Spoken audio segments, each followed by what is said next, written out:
ये आकृति आखिर क्या है? 2011 में दो ब्रिटिश पर्यटक ब्राजील घूमने आए थे।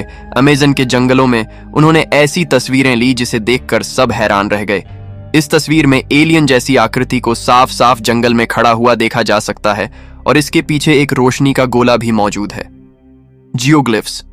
अमेज़न के जंगल में कानूनी और गैर कानूनी तरीके से पेड़ों की कटाई होती है, जिस कारण जंगल का क्षेत्रफल कम हो रहा है।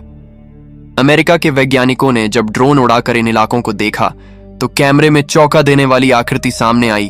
ऐसी ही आकृति को हमेशा से ही एलियन के साथ जोड़ा जाता है। इन आकृतियों की खोज करने पर पता चला कि यह गोल और चकोर आकृतियां 2000 वर्ष पुरानी हैं।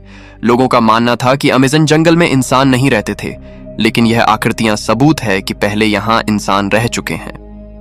इन्हें जियोग्लिफ्स कहा जाता है। ये किसी काम में आती है, इसके बारे में अभी तक कोई जानकारी मौजूद नहीं है। Silk hence. अमेज़न के जंगल में एक अजीब सी चीज पाई जाती है, इन्हें सिल्क हेन्स कहा जाता है। गोलाकार आकृति के बीच में रेशम का एक टावर होता है जिसमें मकड़ी के बच्चे होते हैं, परंतु यह आकृति किस लिए बनाई गई है इस बारे में कोई नहीं जानता। आज तक इस आकृति के पास मकड़ी को भी नहीं देखा गया है, जिस कारण यह पता नहीं चल पाया कि इसे किस जीव ने बनाया है।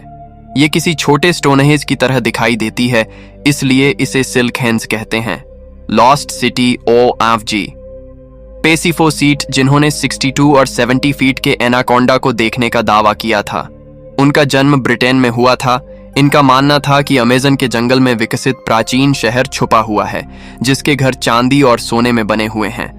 उन्होंने उस शहर की खोज सालों तक की थी। इसी शहर की खोज में उन्होंने कई प्रकार के जीवों को देखा और कबीलों से मिले भी थे। सालों तक खोज करने के बाद उन्हें लगा, उन्हें उस शहर का पता चल गया है जिसे सिटी ऑफ जी कहते हैं। उन्हें रियोसिटी की लाइब्रेरी में एक दस्तावेज मिला जो सैकड़ों साल पुराना था और उसे एक पुर्तगाली खोजकर्ता द्वारा लिखा गया था। उसने लिखा था, उसने जंगल के बीचों बीच चांदी की दीवार और सोने की छत वाला शहर देखा है। फोसीट ने जैसे ही पढ़ा, वह खोज के लिए निकल गए। वह अपने बेटे, उसके दोस्त और 2 ब्राजीलियन मजदूरों के साथ बंदूकों और सेफ्टी के साथ उस शहर की खोज में निकल पड़े। उन्होंने 5 महीने बाद अपनी पत्नी को पत्र लिखा और लोकल व्यक्ति की मदद से भेज दिया। पत्र में लिखा था, वह शहर के बेहद करीब है और जल्दी ही पहुंचने वाले हैं। फिर उसके बाद उन सभी लोगों का कहीं पता नहीं चला। उन्हें ढूंढने के लिए 200 से ज्यादा लोग गए, लेकिन वह भी लौटकर वापस नहीं आए। उन सभी लोगों का क्या हुआ, यह आज तक एक रहस्य है। क्या उन्हें वह शहर मिल गया और वह वहीं रहने लगे, या फिर वह किसी विशालकाय जीव का शिकार हो गए थे? इस वीडियो में अमेज़न जंगल का रहस्य से संबंधित अमेज़न जंगल के रहस्यों के बारे में बताया।